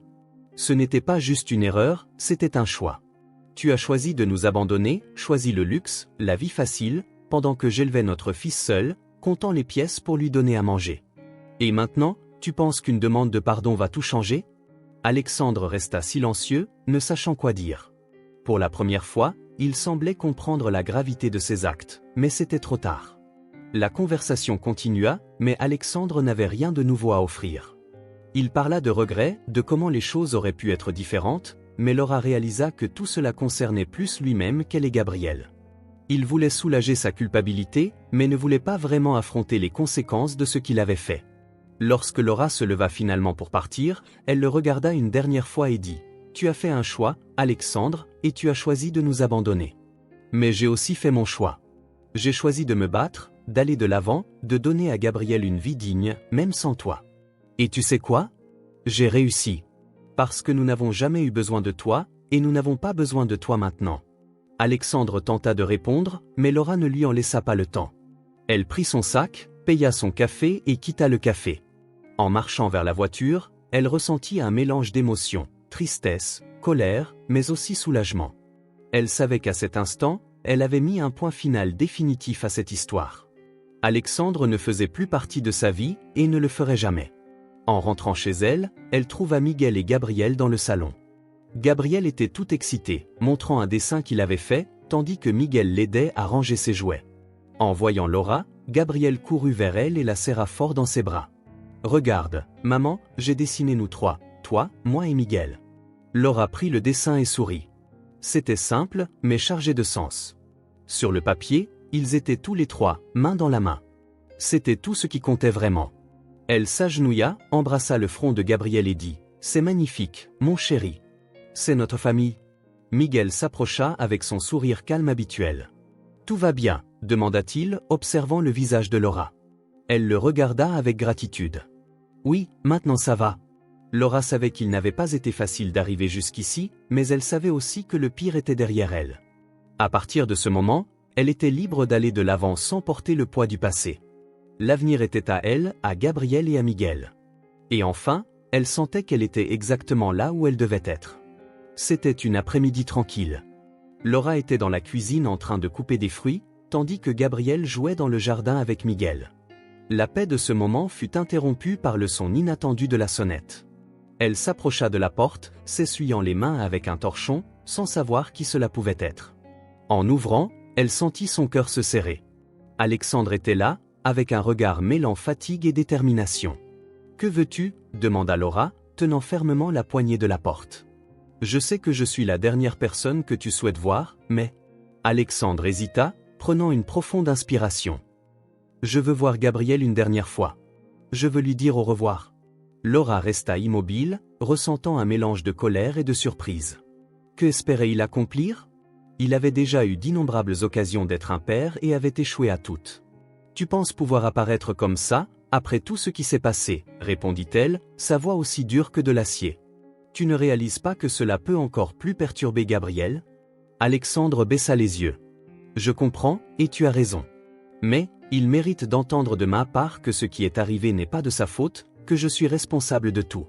Il a besoin de le savoir, Laura. » Elle croisa les bras, réfléchissant. Miguel apparut dans le salon, silencieux, et observa la scène de loin. Leurs regards se croisèrent, et d'un léger hochement de tête, il lui fit comprendre que la décision lui appartenait. Après quelques secondes de silence, Laura répondit « Je vais lui parler, mais je veux que ce soit clair, cela ne change rien. » Alexandre acquiesça sans oser argumenter. Laura se dirigea vers le jardin où Gabriel jouait. « Mon chéri, viens ici » dit-elle en s'accroupissant à côté de lui, touchant doucement son épaule. « Il y a quelqu'un qui veut te parler. » Gabriel la regarda, curieux, mais ne semblait pas comprendre. Lorsqu'il entra dans le salon et vit Alexandre, ses yeux s'écarquillèrent. Il regarda sa mère, confus. « Qui c'est, maman ?» Laura prit une profonde inspiration, sentant un nœud dans la gorge. « C'est ton père, Gabriel. Il est venu te parler. » Gabriel fixa Alexandre pendant quelques secondes avant de dire « Tu es mon père? Pourquoi tu n'as jamais été là ?» La question simple et directe frappa Alexandre comme un coup de poing à l'estomac. Il s'agenouilla à la hauteur du garçon, les larmes aux yeux. « J'ai fait des erreurs, mon fils. De grosses erreurs. Mais je n'ai jamais cessé de penser à toi. » Gabriel fronça les sourcils, confus. Penser n'est pas la même chose qu'être là. La maturité dans les paroles du garçon remplit Laura de fierté, mais aussi de tristesse. Elle savait que Gabriel avait besoin de ce moment pour comprendre son histoire. Alexandre tenta de s'expliquer, parlant de ses erreurs et de ses regrets. Gabriel écouta en silence, mais à la fin, il dit « Tu as rendu maman triste », dit-il simplement. Alexandre baissa la tête, avalant avec difficulté. « Je sais, et je le regrette beaucoup. » Gabriel hésita, puis posa une main sur l'épaule d'Alexandre. « Tout le monde fait des erreurs, mais moi, ça va. Maman et Miguel s'occupent de moi. Tu peux t'occuper de toi maintenant ?» Les paroles du garçon désarmèrent complètement Alexandre. Il essaya de répondre, mais Gabriel s'était déjà tourné vers Laura. « C'est bon, maman, je peux aller jouer maintenant ?» Laura, les larmes aux yeux, le serra fort dans ses bras. Gabriel courut vers le jardin, tandis qu'Alexandre, debout, regardait Laura une dernière fois. « Merci d'avoir élevé un garçon si incroyable. »« Ce n'est pas grâce à toi, » répondit Laura fermement. Lorsqu'Alexandre partit, Laura sentit un poids se dissiper. Gabriel avait été gentil, et cela montrait qu'il allait vraiment bien. Elle regarda Miguel, qui était apparu dans le salon avec un sourire fier. « Il est incroyable, n'est-ce pas ?» dit Miguel. « Oui, il l'est » répondit Laura avec un sourire. Et à ce moment-là, elle sut que le passé était enfin derrière elle. Après tout ce qu'elle avait traversé, Laura ressentait comme si un énorme fardeau avait été retiré de ses épaules. Pour la première fois depuis des années, elle pouvait respirer sans avoir l'impression de porter le monde sur ses épaules. Le chapitre Alexandre était enfin clos. Il n'y avait plus de place pour lui dans sa vie ou celle de Gabriel. Maintenant, elle pouvait se concentrer sur ce qui importait vraiment, le présent et l'avenir. C'était une matinée tranquille. Le soleil entrait par la fenêtre du salon, illuminant le petit appartement que Laura, Gabriel et Miguel avaient transformé en un foyer. Gabriel était par terre, entouré de crayons de couleur et de feuilles de papier, tandis que Miguel organisait les outils qu'il utilisait pour réparer une chaise un peu bancale. Laura observait tout cela tout en terminant de préparer le petit déjeuner. La scène était simple, mais pleine de sens pour elle. C'était exactement ce qu'elle avait toujours voulu, une vie avec amour, paix et stabilité. Gabriel se leva, enthousiaste, et courut vers Laura en brandissant un dessin. « Maman, regarde ce que j'ai fait. C'est toi, Miguel et moi au parc. » Laura regarda le dessin et sourit. « Elle s'accroupit, tenant le visage de Gabriel avec affection. C'est magnifique, mon amour. C'est notre famille, n'est-ce pas? Oui, répondit-il, plein de fierté. Miguel, qui avait entendu la conversation, s'approcha avec un sourire. Je peux voir aussi, champion, demanda-t-il. Gabriel montra le dessin à Miguel, qui le prit avec précaution, comme s'il s'agissait d'une œuvre d'art dans un musée. Tu as du talent, hein? Je vais garder celui-ci avec moi. Gabriel afficha un large sourire, heureux du compliment. Laura regarda Miguel et sentit son cœur se réchauffer. Il n'était pas seulement une figure présente dans sa vie et celle de Gabriel, il faisait partie de leur famille. Il n'y avait aucun doute là-dessus. Les jours commencèrent à passer avec plus de légèreté. Laura continua à travailler en tant que couturière et à aider à la boulangerie de Donna Yvonne, mais désormais, elle avait un objectif clair en tête. Avec l'aide de Miguel, elle économisait de l'argent pour ouvrir une petite boutique de couture dans le village. C'était un rêve que Laura avait toujours eu, mais qui avait semblé impossible durant les années les plus difficiles. Miguel était à ses côtés à chaque étape, l'aidant à planifier et à croire en son talent. Laura, les gens adorent ce que tu fais. Ce commerce va marcher, j'en suis sûr, lui dit-il un soir, alors qu'ils dessinaient ensemble l'esquisse de l'enseigne pour la future boutique. Je ne sais pas comment tu arrives à être si confiant, Miguel, répondit Laura en riant. Parce que je vois ce dont tu es capable. Et si tu ne crois pas en toi, moi j'y crois suffisamment pour nous deux. Ces paroles avaient toujours le pouvoir de l'encourager. Miguel était ce genre de personne rare qui n'avait pas besoin de grands gestes pour montrer à quel point il se souciait des autres. Il était présent dans chaque détail, et cela faisait toute la différence. Pendant que Laura construisait ses nouveaux rêves, Gabriel grandissait heureux. Il adorait Miguel, et pour lui, la vie semblait enfin complète. Un après-midi, alors que tous les trois étaient au parc, Gabriel regarda Miguel et posa une question qui surprit Laura. « Miguel, est-ce que tu es aussi mon papa ?» Miguel regarda Laura un instant, comme pour demander la permission de répondre. Elle sourit et hocha légèrement la tête. Alors, Miguel s'agenouilla devant Gabriel, le regardant dans les yeux. « Je ne suis pas ton papa biologique, Gabriel, mais tu sais ce que je suis ? Je suis quelqu'un qui t'aime beaucoup et qui sera toujours là pour toi, comme si j'étais ton papa. Tu peux toujours compter sur moi. » Gabriel sourit et serra Miguel dans ses bras. Laura, qui assistait à la scène, sentit les larmes couler, mais cette fois, c'était des larmes de joie. C'était comme si chaque pièce du puzzle de sa vie était enfin à sa place. Quelques semaines plus tard, Laura reçut une nouvelle inattendue. Lors d'un examen de routine, elle découvrit qu'elle était enceinte. Quand elle l'annonça à Miguel, il resta silencieux un moment, clairement ému, puis il ouvrit un grand sourire et la serra dans ses bras. « Nous allons être parents ?» demanda-t-il, les yeux brillants.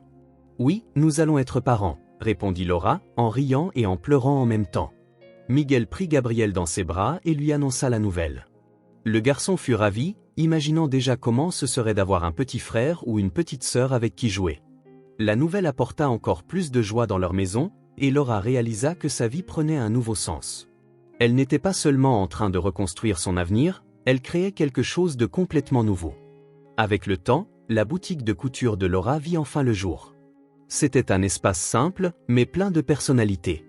Les habitants du village adorèrent l'idée, et bientôt, Laura commença à recevoir des commandes de vêtements et de réparations. Miguel aidait dès qu'il le pouvait, et Gabriel adorait dessiner aux côtés de sa mère pendant qu'elle travaillait. Les journées étaient bien remplies, mais Laura ne s'était jamais sentie aussi en paix. Elle savait que le parcours jusqu'ici avait été rempli de défis, mais maintenant, avec Gabriel, Miguel et le bébé à venir, elle sentait que tout avait valu la peine. Un soir, alors qu'ils étaient réunis dans le salon, Miguel regarda Laura et dit « Je sais que le début a été difficile, mais regarde où nous en sommes maintenant. Tu as réussi, Laura. Nous avons réussi ?» Elle le regarda, lui prit la main et sourit. « Oui, nous avons réussi. Et le meilleur est encore à venir. » Les derniers mois de Laura furent un mélange de fatigue et d'attente. Avec son ventre qui s'arrondissait chaque jour un peu plus, elle se partageait entre les soins à apporter à Gabriel, le travail dans sa boutique de couture qu'elle venait d'ouvrir, et les préparatifs pour l'arrivée du bébé. Malgré la routine chargée, Laura était heureuse. La sensation d'une nouvelle vie grandissant en elle apportait une espérance qu'elle n'avait pas ressentie depuis longtemps.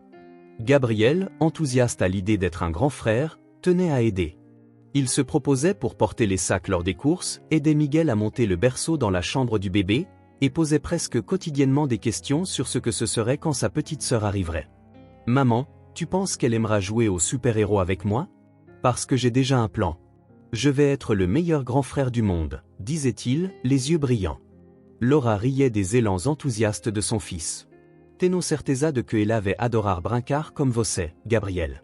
Mas só quand ela crescer pouco, porque no começo ela sera très petite. Gabriel faisait semblant de réfléchir un moment, puis répondait avec conviction. Alors je vais attendre. En attendant, je serai son gardien. Personne ne s'approchera de ma sœur. Miguel, entendant la conversation, souriait tout en ajustant les vis du berceau. C'est bien qu'elle ait un frère comme ça, Gabriel. Je pense que tu seras si bon dans ce rôle que je vais finir par t'engager comme garde du corps. Les jours passaient entre rires, attentes et petits moments de calme. Laura savait que la vie ne serait jamais parfaite, mais en regardant autour d'elle, elle sentait qu'elle avait enfin une famille qui rendait tout cela digne d'intérêt. Le matin où tout commença, le climat était tranquille. Laura s'était levée tôt, comme à son habitude, et préparait le café pendant que Gabriel courait dans la maison, jouant avec un petit avion en papier que Miguel l'avait aidé à fabriquer la veille au soir. « Maman, tu as vu mon avion ? Il a volé loin. Il a dit qu'il allait atteindre la lune », s'exclama Gabriel. Laura riait en mettant le pain sur la table. « Il aura besoin d'un pilote expérimenté comme toi pour aller si loin, mon amour. » Miguel entra dans la cuisine à ce moment-là, encore un peu somnole, et prit la tasse de café que Laura lui avait préparée. « Bonjour aux astronautes de la maison, et merci aux meilleurs pilotes du monde. Comment ça va ?» Laura allait répondre, mais soudain, elle ressentit une forte douleur au ventre. C'était différent des douleurs normales qu'elle avait ressenties ces derniers jours. Celle-ci était plus intense. Elle s'appuya sur le comptoir de l'évier, tentant de dissimuler sa gêne pour ne pas effrayer Gabriel, mais Miguel s'en aperçut immédiatement. « Laura, ça va ?» demanda-t-il, inquiet. Elle prit une profonde inspiration avant de répondre. « Je crois que le moment est venu, Miguel. Anna est prête à naître ?» Miguel réagit rapidement. Il prit le sac qui était prêt depuis des semaines, prévint Donna Yvonne, qui habitait à côté, pour qu'elle s'occupe de Gabriel, et aida Laura à monter dans la voiture. Gabriel, remarquant l'agitation, était un peu nerveux. « Maman, tu vas bien ?» Laura s'agenouilla, malgré l'inconfort grandissant, et prit son visage entre ses mains. « Oui, mon amour. Quand je reviendrai, tu rencontreras Anna. Tu prends soin de la maison pour moi en attendant ?» Gabriel acquiesça, bien que semblant encore inquiet. Miguel donna un rapide baiser sur le front du garçon et le rassura. « Elle va bien aller, et tu seras le premier à tenir ta petite sœur dans tes bras, d'accord ?» À l'hôpital, Laura fut emmenée directement en salle d'accouchement. Miguel était à ses côtés, tenant sa main pendant que les médecins et les infirmières préparaient tout. Laura sentait la douleur des contractions augmenter, mais ressentait aussi un calme différent, comme si le soutien de Miguel était l'ancre qui la maintenait ferme. « Tu t'en sors très bien, Laura. On y est presque. Je suis là avec toi. » Après quelques heures de travail, les pleurs d'un bébé remplirent la salle. Miguel fut ému en voyant sa fille pour la première fois. Il s'approcha de Laura avec la petite dans les bras. « Laura, elle est magnifique. Regarde notre Anna. » Lorsque Laura tint sa fille pour la première fois, elle ressentit une vague d'amour si forte qu'il lui semblait que le monde entier s'était arrêté. Anna était parfaite, avec ses yeux fermés et ses petits doigts bougeant doucement. « Bienvenue, ma petite fille. Maman est là. » Ce même après-midi, Gabriel arriva à l'hôpital avec Donna Yvonne. Il entra dans la chambre avec précaution, comme s'il avait peur de faire du bruit. En voyant Laura tenant Anna, ses yeux s'écarquillèrent. « Maman, c'est elle ? C'est Anna ? Je peux la voir ?» Laura sourit et appela son fils à s'approcher. Gabriel monta sur le lit avec précaution et regarda sa petite sœur. Il tendit un doigt, et Anna agrippa sa main avec force. « Bonjour Anna, je suis Gabriel, et j'ai promis de prendre soin de toi. Tu peux compter sur moi. » Miguel, assis à côté de Laura, riait en voyant la scène. Je crois qu'elle sait déjà qu'elle a le meilleur frère du monde. Gabriel regarda Miguel avec fierté. Bien sûr que je suis le meilleur. Je vais même lui apprendre comment piloter mon avion pour atteindre la lune. De retour à la maison, la routine changea complètement. Les nuits sans sommeil, l'échange de couches et les pleurs constants d'Anna étaient un défi, mais Laura et Miguel travaillaient ensemble, se partageant les responsabilités et se soutenant mutuellement. Gabriel, bien que n'étant qu'un enfant, insistait pour aider. « Maman, je vais rester ici avec Anna pendant que tu te reposes. Je vais lui raconter une histoire. » Il s'asseyait à côté du berceau et commençait à inventer des histoires sur des voyages dans l'espace et des aventures magiques, parlant à sa petite sœur comme si elle pouvait tout comprendre. Laura, observant la scène, sentait son cœur déborder d'amour. Sa famille était complète. Anna apporta une nouvelle énergie à la maison, et avec Miguel et Gabriel à ses côtés, Laura savait que l'avenir serait rempli d'amour et de possibilités. Laura vivait une journée comme les autres, de celles qui semblent passer trop vite. Elle s'était levée tôt, avait préparé le café, emmené Gabriel à l'école et était rentrée pour s'occuper de la petite Anna. Miguel, comme toujours, était parti travailler à l'atelier, et elle avait poursuivi avec la routine de la maison et les commandes de sa boutique de couture, qui grandissait lentement mais sûrement. Tout suivait son cours habituel, jusqu'à ce que, en fin d'après-midi, alors que Laura finissait de coudre une robe, elle entende frapper à la porte. Elle n'attendait pas de visite.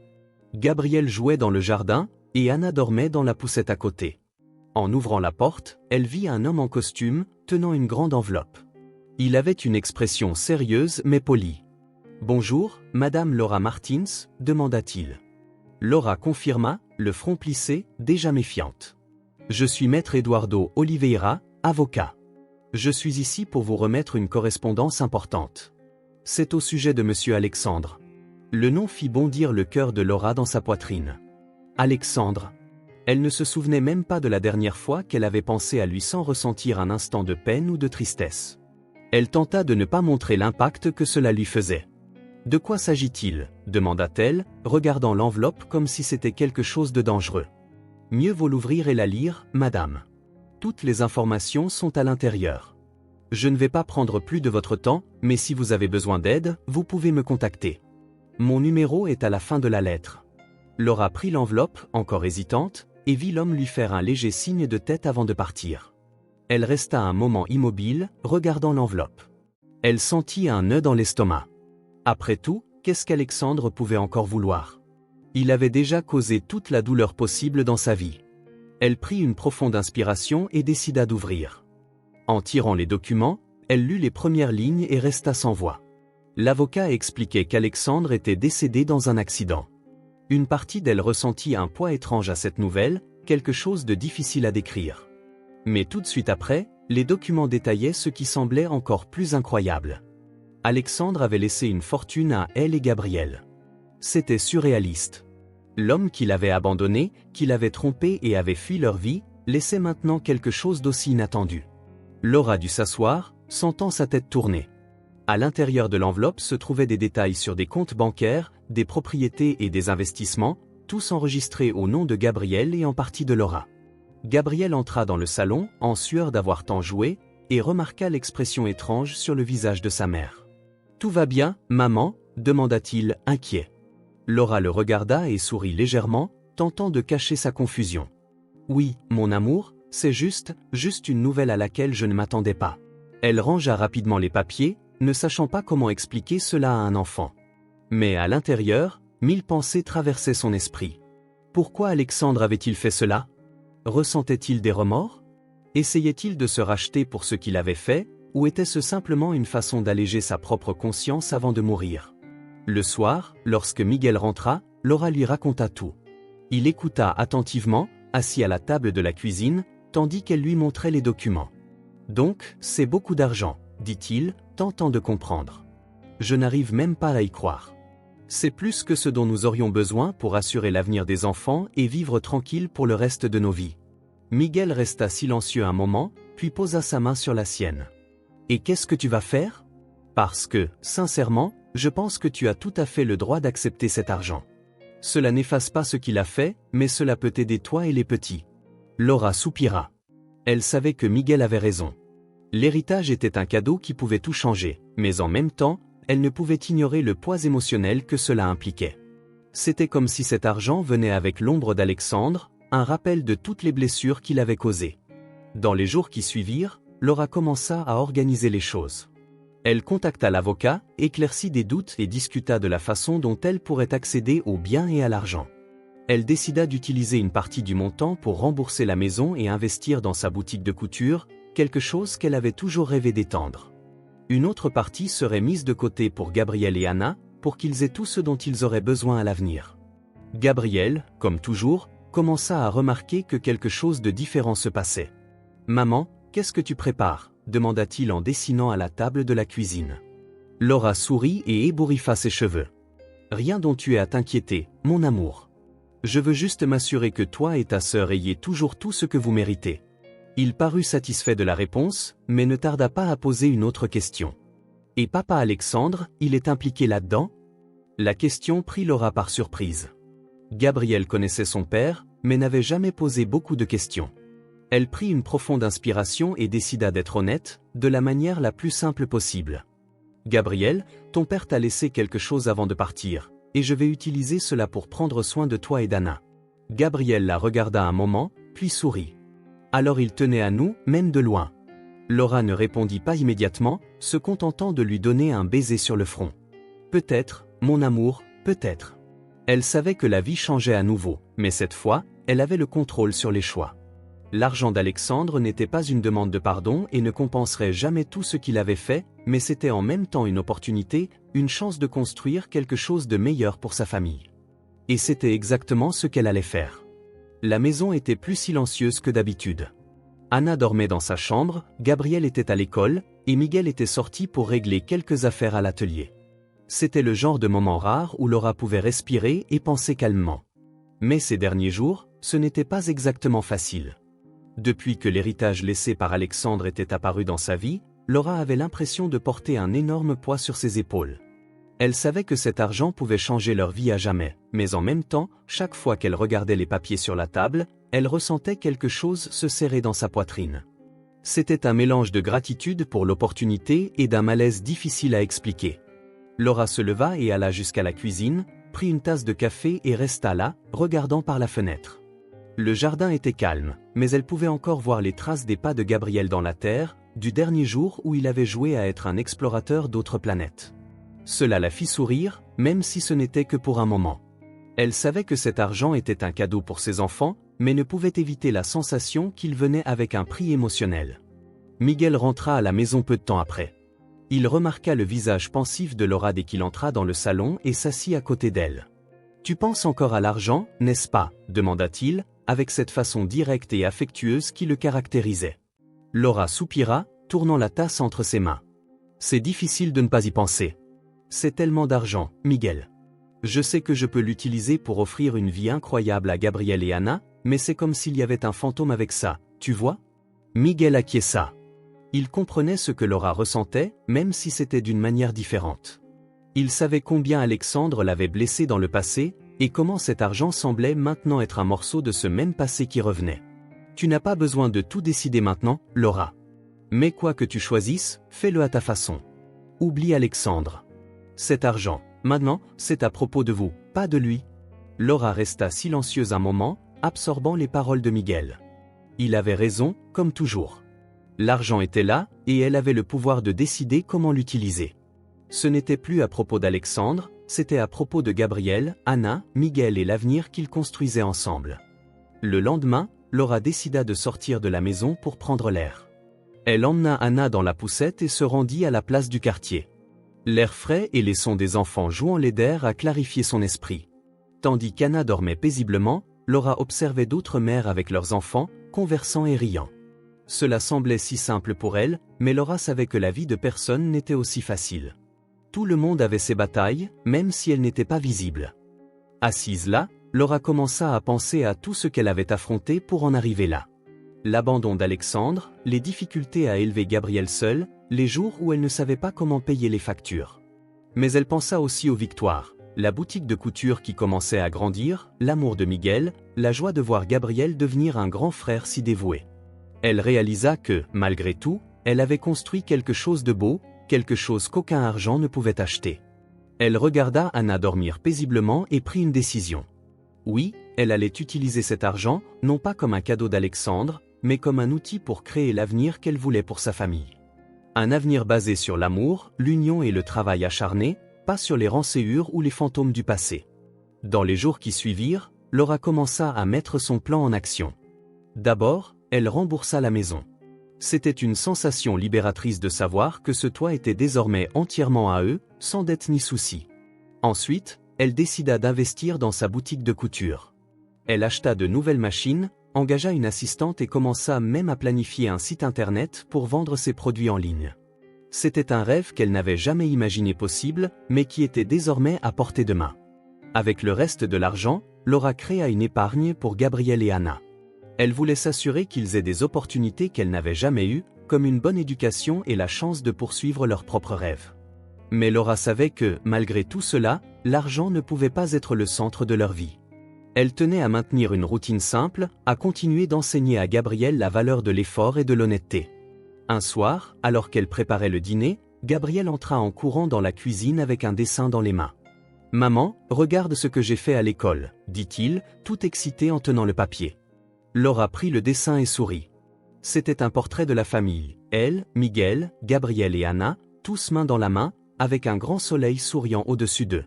Gabriel la regarda avec impatience. « C'est bien, n'est-ce pas ?» Laura accrocha le dessin au centre du réfrigérateur avec un aimant. « C'est parfait, mon amour. Je crois que je n'ai jamais vu quelque chose d'aussi beau. » Gabriel sourit et retourna jouer, laissant Laura seule un moment. Elle resta là, regardant le dessin, ressentant une vague de paix. À cet instant, elle fut certaine d'avoir fait le bon choix. L'argent était important, bien sûr, mais ce n'était pas ce qui définissait son bonheur. Ce qui comptait vraiment était là, dans cette cuisine, dans ce dessin, dans le rire de Gabriel venant de la chambre et dans les gazouillis doux d'Anna dans le berceau. Laura prit une profonde inspiration, souriant à elle-même. Elle savait que l'avenir pouvait encore apporter des défis, mais elle était prête. Avec Miguel à ses côtés et ses enfants comme plus grande motivation, Laura avait tout ce dont elle avait besoin pour aller de l'avant. Le soleil se couchait derrière les montagnes, et le ciel prenait cette teinte orangée qui semblait peindre le monde de calme. Laura était assise dans le jardin avec Anna sur les genoux, tandis que Gabriel courait autour avec un cerf-volant que Miguel l'avait aidé à construire. C'était une journée simple, mais exactement le genre de journée qu'elle avait toujours rêvé de vivre. Anna riait doucement tandis que Laura jouait à attraper ses petits pieds, et Gabriel criait de l'autre côté du jardin. « Maman, regarde comme il vole haut. Je t'avais dit que j'étais le meilleur pilote de cerf-volant du monde. » Laura riait et lui faisait signe, la fierté inscrite sur son visage. « C'est magnifique, mon amour. Fais juste attention à ne pas le laisser emporter par le vent. » Miguel apparut à la porte avec un plateau. Il apportait du jus et des biscuits, qu'il déposa sur une petite table près de Laura. « Et le prix pour le meilleur pilote sera celui-ci, » dit-il en pointant le verre de jus. Gabriel courut vers eux, le visage rouge d'avoir tant joué, et prit le verre. « J'ai vraiment gagné ?» demanda-t-il, essoufflé. « Bien sûr que oui, champion. Tu t'en sors très bien, » répondit Miguel en ébouriffant ses cheveux. Gabriel rit et retourna en courant dans le jardin, prêt pour une autre série de jeux. Miguel s'assit à côté de Laura et observa la scène un moment, avec Anna jouant sur ses genoux et Gabriel s'amusant au loin. « Parfois, je me demande si on mérite tout ça, » dit-il à voix basse. Laura le regarda, surprise, et serra sa main avec affection. « Bien sûr que nous le méritons, Miguel. On a traversé tellement de choses pour en arriver là. Tout ça, c'est ce qu'on a construit, ce qu'on a choisi. » Miguel sourit, mais resta silencieux, comme s'il absorbait ses paroles. Laura savait que, tout comme elle, il portait aussi les marques du passé. Mais là, dans ce jardin, avec leurs enfants à proximité, tout semblait en valoir la peine. Ce soir-là, après que Gabriel et Anna furent endormis, Laura et Miguel restèrent assis dans le salon. Ils travaillaient sur une petite chaise en bois qu'ils construisaient pour Anna, tandis que Laura finissait de plier quelques vêtements. C'était une de ces soirées tranquilles où le silence n'était pas gênant, mais confortable. « Tu penses qu'on y est arrivé ?» demanda soudainement Miguel en regardant Laura. Elle s'arrêta un instant et le fixa. « Arrivé où ? Au happy end ?» Il esquissa un léger sourire, mais semblait vraiment curieux. Laura réfléchit un instant, regardant le visage de Miguel. Il était la personnification de tout ce qu'elle avait toujours voulu. Un compagnon, un partenaire, quelqu'un qui était à ses côtés en tout temps, dans les bons comme dans les mauvais moments. « Je pense que le happy end n'est pas un lieu, Miguel. Je crois que c'est plutôt ce qu'on fait avec ce qu'on a. Pour moi, être ici avec toi et les enfants, c'est le plus proche d'un happy end que je puisse imaginer. » Miguel posa la chaise de côté et s'approcha d'elle. Il déposa un baiser doux sur son front et prit ses mains. « Alors je ferai tout pour que ça dure pour toujours. » Laura sourit et posa sa tête sur son épaule. Aussi simple que soit ce moment, il semblait contenir tout ce dont elle avait besoin. Les jours suivants furent remplis de petits moments comme celui-ci. Gabriel continuait avec son énergie habituelle, inventant des histoires et des aventures, tandis qu'Anna commençait à faire ses premiers pas, titubant dans la maison comme une exploratrice. Laura et Miguel riaient ensemble chaque fois qu'elle tombait et se relevait à nouveau, déterminés à continuer. La boutique de couture allait également bien. Laura avait enfin réussi à ouvrir un petit espace en ville, et Miguel l'aidait les jours les plus chargés, en portant des cartons et en installant des étagères. Gabriel venait aussi de temps en temps, disant qu'il était là pour aider, mais en réalité, il adorait jouer avec les tissus colorés et les rubans qui restaient. Un après-midi, alors que Laura fermait la boutique, une cliente lui dit « Ça se voit que vous êtes heureuse, vous savez. On dirait que vous avez toujours cette étincelle dans les yeux. » Laura sourit, surprise. Ce n'était pas quelque chose qu'elle s'attendait à entendre, mais en y réfléchissant, c'était peut-être vrai. Après tant de temps à se sentir perdue, elle savait enfin qui elle était, ce qu'elle voulait, et surtout, avec qui elle voulait être. À la maison, Miguel préparait le dîner pendant que Gabriel aidait à mettre la table. Anna était dans sa chaise haute, babillant des mots qui n'avaient pas encore beaucoup de sens, mais qui remplissaient l'environnement de joie. Laura entra et resta un moment immobile, observant la scène. C'était une scène commune, mais pour elle, cela semblait magique. « Maman, on va manger cette tarte que papa a faite », demanda Gabriel, tout excité. « Si papa n'a pas brûlé la tarte, oui », répondit Laura en riant. Miguel regarda par-dessus son épaule, feignant d'être offensé. « J'ai entendu ça, hein. Cette tarte est parfaite, tu vas voir. » Tous rirent, et Laura se joignit à eux pour servir le dîner. Assis à table, tandis que Gabriel racontait ses histoires de l'école et qu'Anna jouait avec sa cuillère, Laura réalisa quelque chose d'important. Ce n'était ni l'argent ni les choses matérielles qui rendaient ces moments si spéciaux, c'était l'amour, l'union et l'effort de chacun d'eux ensemble.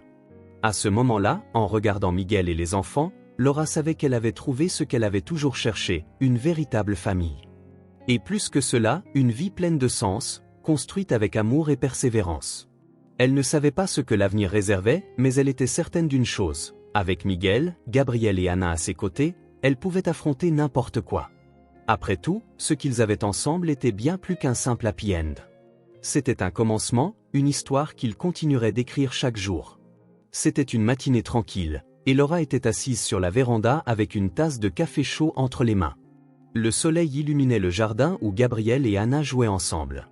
Il avait improvisé un vaisseau spatial avec une boîte en carton et expliquait à sa petite sœur, avec tout le sérieux d'un grand frère, comment elle devait piloter lorsqu'il serait temps d'explorer d'autres planètes. « Anna, fais attention, tu ne dois pas appuyer sur ce bouton-là, sinon le vaisseau tombe, d'accord » disait-il en pointant un gribouillis sur la boîte. Anna, âgée de 2 ans et pleine d'énergie, riait et appuyait justement sur le bouton interdit. Gabriel soupirait, comme un adulte face à une enfant espiègle. Laura riait en voyant la scène. C'était dans ces moments qu'elle réalisait à quel point elle avait parcouru du chemin. Tout ce qu'elle avait vécu, toutes les douleurs, les peurs, les choix difficiles, semblaient d'une certaine manière l'avoir conduite à cet instant, une matinée calme, pleine d'amour et de rire, avec la famille qu'elle avait construite. Peu de temps après, Miguel sortit par la porte, déjà vêtu de sa combinaison de travail, mais s'arrêta en voyant Laura sur la véranda. Il portait un sac d'outils et affichait une expression tranquille. « À quoi penses-tu, Madame Laura » demanda-t-il en s'asseyant à côté d'elle. Laura sourit, mais resta silencieuse un instant. Ce n'était pas facile de mettre en mots tout ce qui lui passait par la tête. Elle prit une profonde inspiration et répondit « À tout ce qu'on a traversé, à la façon dont je suis arrivée ici. Parfois, j'ai l'impression que c'était une autre vie, tu sais. » Miguel acquiesça, posant le sac par terre et appuyant son bras sur le dossier de la chaise. « Tu as vraiment traversé beaucoup de choses, Laura. Mais regarde où tu es maintenant. Tout ça, c'est grâce à toi. » Elle le regarda avec une expression chargée d'émotion. « Ce n'est pas seulement grâce à moi, Miguel. Tu fais aussi partie de tout ça. Gabriel, Anna, nous sommes là où nous sommes parce que nous nous sommes soutenus. Mais tu sais, en regardant en arrière, je vois que même les mauvaises choses m'ont appris quelque chose. » Miguel resta silencieux, la laissant continuer. Il savait que Laura avait besoin d'exprimer tout cela. « Quand Alexandre m'a abandonné, je pensais que je ne pourrais jamais me relever. Je me sentais comme si ma vie s'effondrait et que je n'avais aucune issue. Mais petit à petit, j'ai réalisé que j'étais plus forte que je ne le pensais. C'est ce que le passé m'a appris, Miguel, qu'on peut toujours recommencer, même quand ça semble impossible. » Miguel sourit et posa sa main sur la sienne. « Et tu as recommencé, Laura.